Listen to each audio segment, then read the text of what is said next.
Chers frères et sœurs, on dit souvent que c'est en rapprochant les lectures que la lumière arrive, et là nous le faisons simplement en allant voir le titre de la première lecture, lecture du livre des Juges, comme on le voit en lisant ce livre et comme on l'a fait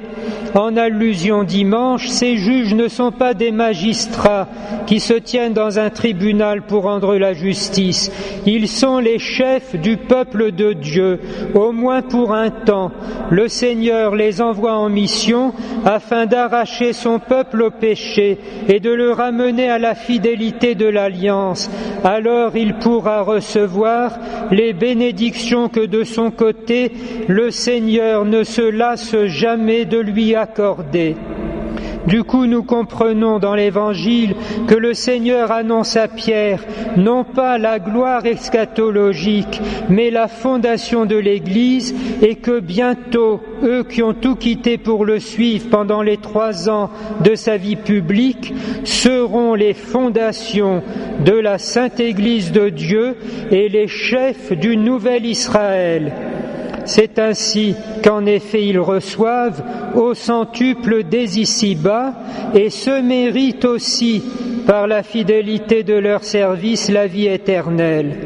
D'ailleurs, la sentence de Jésus qui vient comme un refrain dans l'Évangile, beaucoup de premiers seront derniers, beaucoup de derniers seront premiers, désigne à chaque fois le passage de l'ancienne alliance à l'alliance nouvelle et éternelle qu'il va sceller dans son sang et dont la résurrection va ouvrir la communication à tous ceux qui seront sauvés en devenant par le baptême ses membres pour la vie éternelle.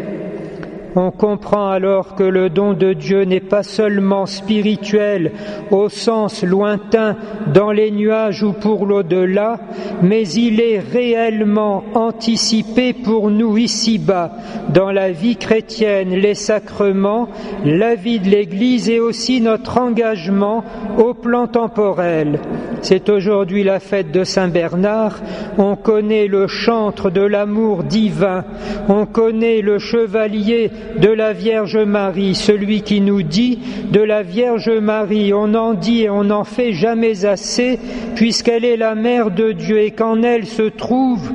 Dieu lui-même, fait tout petit enfant.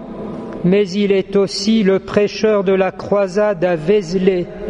Il ne s'agit pas de pourfendre l'infidèle, il s'agit d'avoir la cohérence de la foi qui lui fait trouver aussi le chemin des sociétés humaines, là où sont données les conditions culturelles et civilisationnelles de pouvoir entendre l'Évangile et lui apporter de la façon la plus facile qu'il soit possible la réponse qui ouvrira le salut. C'est un patronage important,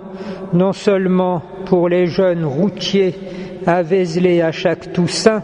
mais aussi pour tous ceux qui, voulant être cohérents avec la foi,